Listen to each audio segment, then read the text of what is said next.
Oui, bonjour à tous et à toutes, en particulier au centre de fonction, au centre de la fonction publique territoriale là, qui nous accueille et qui co-organise cette journée avec l'Université de Lille. Et je salue spécialement Joanne Saison, puisqu'elle travaille au sein de l'Observatoire.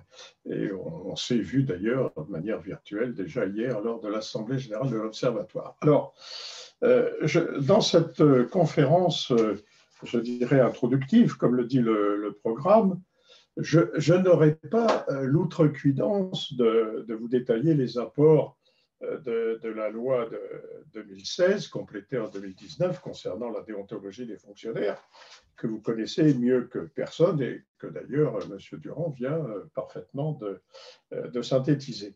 Je voudrais plutôt évoquer l'apparition, il y a 30 ans environ, de ce climat nouveau qui marque la vie politique française dans son rapport à l'argent. Et à l'échelle des mentalités, vous savez, 30 ans, c'est vraiment très, très peu. Bon. Sans revenir sur les causes multiples qui sont à l'origine de cette évolution, je relève, ce qu'a fait d'ailleurs M. Durand, que le point de départ de toute cette évolution concerne le financement des campagnes électorales et des partis politiques. Et ce sont essentiellement les lois de 90, 93 et 95. Vous remarquerez que je n'évoque pas la loi de 1988, c'est un peu curieux. Cette loi ne comportait pratiquement rien du tout. Elle avait simplement le mérite d'exister. Mais aujourd'hui, si vous allez sur le site Légifrance, vous trouverez dans cette loi toute une série de références qui sont en fait les ajouts des lois de 90, 93 et 95 dont je viens de vous parler. Bon. Ceci dit, c'est essentiellement cette loi de 95 d'ailleurs qui a mis en quelque sorte le point final à cette évolution. Alors, auparavant, c'est-à-dire avant ces lois, le financement était laissé à l'initiative exclusive des candidats et des partis qui s'adressaient, enfin oui, s'adressaient, le dialogue était quelquefois un peu forcé, aux entreprises privées, et en particulier celles qui intervenaient dans les collectivités locales, puisque ce sont les plus gros investisseurs du pays. C'était le règne des fausses factures. Et je peux d'ailleurs vous avouer, il y a d'ailleurs prescription, que je n'étais pas encore élu, mais collaborateur d'élus, et que durant une campagne législative de cette époque, il m'est arrivé de participer à la fabrication des fausses factures. À ce financement privé s'ajoutait d'ailleurs la mise à disposition de personnel recruté par les collectivités. C'était d'ailleurs ce qu'on a appelé les emplois fictifs de la ville de Paris, par exemple, voire ceux des collectivités du Nord-Pas-de-Calais, entre autres. Mais je vous rassure, on trouvait aussi à cette époque des emplois fictifs à la présidence de la République.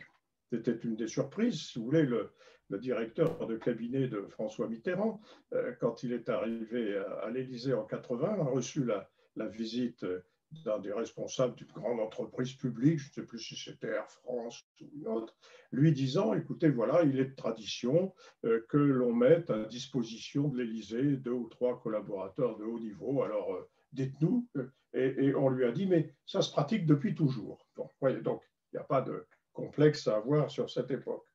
Alors, et si jamais, si je rappelle ces quelques souvenirs, révolus d'ailleurs, comme on dit, je vous parle d'un temps que les moins de 30 ans ne peuvent pas connaître, c'est tout simplement parce qu'elle a pu laisser des traces dans les mentalités du monde du secteur public local.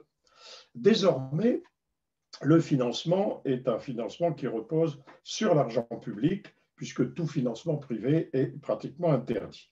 L'État rembourse aux candidats qui ont obtenu plus de 5% des voix la moitié de leurs dépenses électorales, dont le montant est plafonné, c'est important, et contrôlé par une commission indépendante qui sanctionne les détournements de loi, sanctions financières, on l'a vu pour l'élection présidentielle de 2012, puisque l'un des candidats en l'occurrence Nicolas Sarkozy, n'a pas obtenu le remboursement de l'État faute d'avoir un compte de campagne qui soit régulier.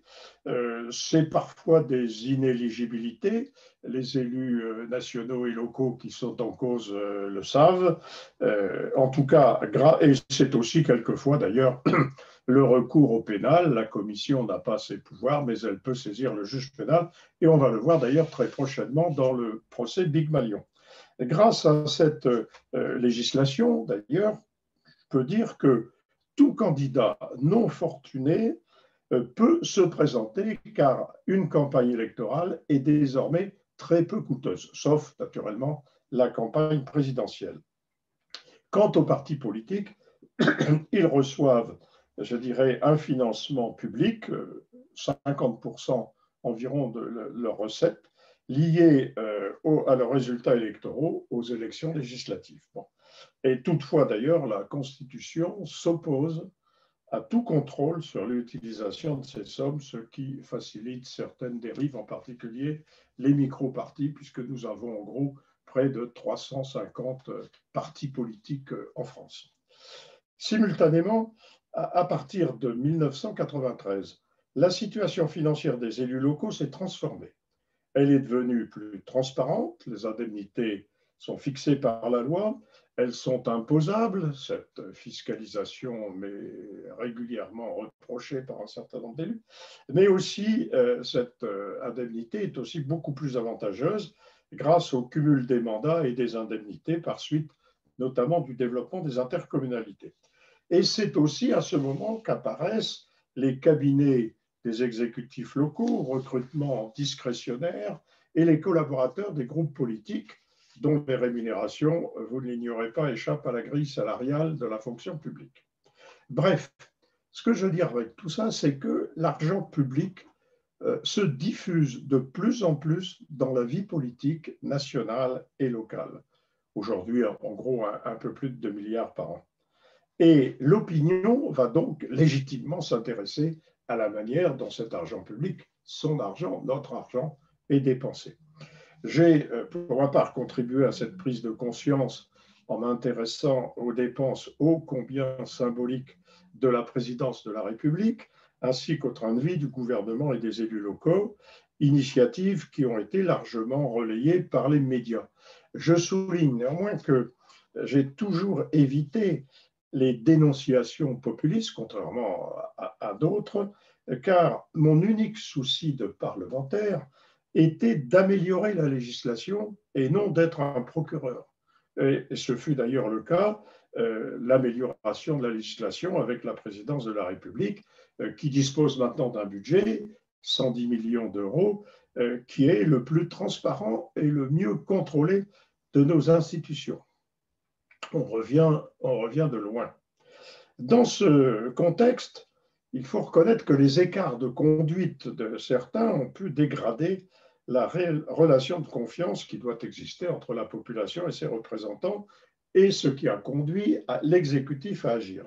C'est ainsi qu'à l'été 2010, le président Sarkozy crée une commission sur la prévention des conflits d'intérêts, dont le président était Jean-Marc Sauvé, vice-président du Conseil d'État, dont l'objectif est clairement fixé dans la lettre du président de la République. Je le cite, « L'actualité récente », il y a eu quelques affaires dans le printemps 2010 avec un certain nombre de comportements particuliers des ministres, l'actualité récente et moins récente a montré que certaines situations de cumul des responsabilités publiques ou privées étaient de nature à entretenir le soupçon quant à l'impartialité de l'action publique au niveau national et local. Fin de citation.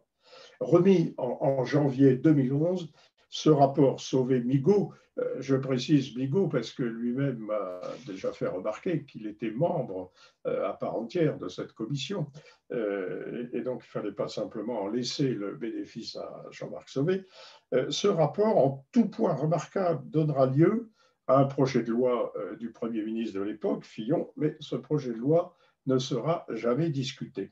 Par contre, il incite les assemblées parlementaires à se préoccuper de la déontologie.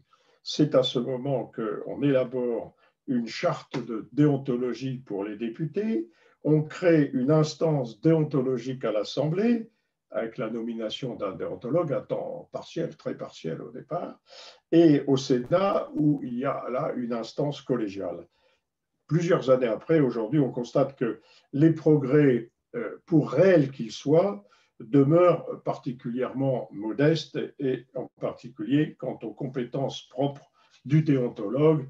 Et je vous signale que tout récemment, la nomination du dernier déontologue de l'Assemblée nationale a fait quelque peu débat, puisque les parlementaires ont nommé comme déontologue l'ancien secrétaire général de la questure de l'Assemblée, c'est-à-dire que là, on est en plein conflit d'intérêts, ce qui n'est pas un bon signe pour, je dirais, la déontologie. Mais on voit à quel point les parlementaires ont du mal à intégrer cette déontologie, ce qui peut rassurer quand on évoque après le monde local.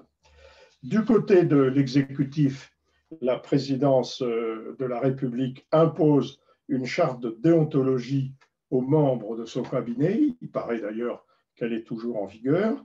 Et le gouvernement fait également signer une charte de déontologie aux ministres. On verra d'ailleurs avec le temps que ces textes ont une application variable. Je pense en particulier à la notion de solidarité entre les ministres qui figure dans la charte de déontologie des ministres. Quand on revoit la façon dont les ministres se sont agressés les uns les autres, on voit bien que cette notion n'a pas tenu longtemps le coup par rapport aux ambitions personnelles. Par contre, la notion d'impartialité qui figure dans cette charte, elle, a plutôt tenu bon. Et puis, si on pense à l'attitude de certains, je pense notamment aux fameux collaborateurs du président Benalla, on voit bien que là, aucun des éléments qui figurent dans la charte de déontologie n'a été respecté par l'intéressé, qui, paraît-il, devait l'ignorer. Le rapport Sauvé-Migaud va également inspirer la loi d'octobre 2013 sur la transparence de la vie publique, dont l'élaboration va être accélérée par l'affaire Cahuzac. Et désormais, au terme de cette loi, élus et fonctionnaires, enfin au moins un certain nombre de fonctionnaires, sont tenus de rédiger à l'entrée et à la sortie une déclaration de patrimoine sincère et exhaustive dont le contenu est vérifié attentivement par une nouvelle autorité indépendante, la HATVP, dont je salue d'ailleurs la représentante. Il s'agit, avec cette déclaration, de démontrer que les intéressés ne s'enrichissent pas indûment, en tout cas durant l'exercice de leur mandat ou de leur fonction. Aujourd'hui, la démonstration est faite que ce résultat est atteint, puisque concernant les parlementaires, seul 1% des déclarations finales ont été transmises au parquet parce qu'elles n'étaient pas satisfaisantes. Par contre, on ne dispose pas d'analyse de ce type pour les autres catégories de déclarants, me semble-t-il. En tout cas, peut-être que la représentante de la haute autorité pourrait préciser les choses, car il me semble que, compte tenu des moyens insuffisants dont dispose la HATVP, elle n'a pas pu faire une synthèse sur la totalité des déclarations de patrimoine. Au passage, seules les déclarations des ministres est publique, celle des parlementaires est consultable. Il y a eu, d'après le dernier rapport de la HATVP, 18 consultations à travers la France, puisque ça se fait en préfecture et qu'il faut prendre rendez-vous, qu'on n'a pas le droit d'avoir un crayon, qu'on n'a pas le droit de prendre des notes, et puis qu'on a le droit d'ailleurs de rien révéler si on a une mémoire. Mais là, les autres déclarations, celles en particulier des fonctionnaires, ne sont pas publiques.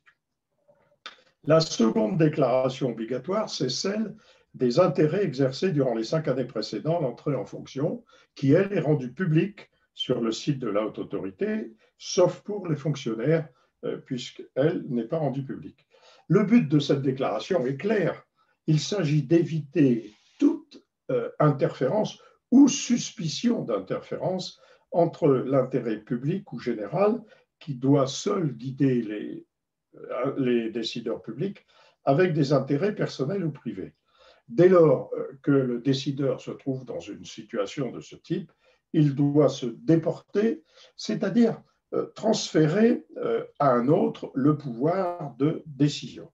Il s'agit donc d'un processus de prévention dont la difficulté d'ailleurs réside dans le fait qu'il n'est pas toujours simple de faciliter, de remarquer quelle est la ligne de démarcation, je dirais, entre les différents intérêts. D'où d'ailleurs l'insistance du rapport Sauvé-Migaud concernant la pédagogie nécessaire, concernant les conflits d'intérêts et le nécessaire soutien explicatif d'un déontologue, d'autant plus d'ailleurs que la déontologie ne se limite pas aux conflits d'intérêts.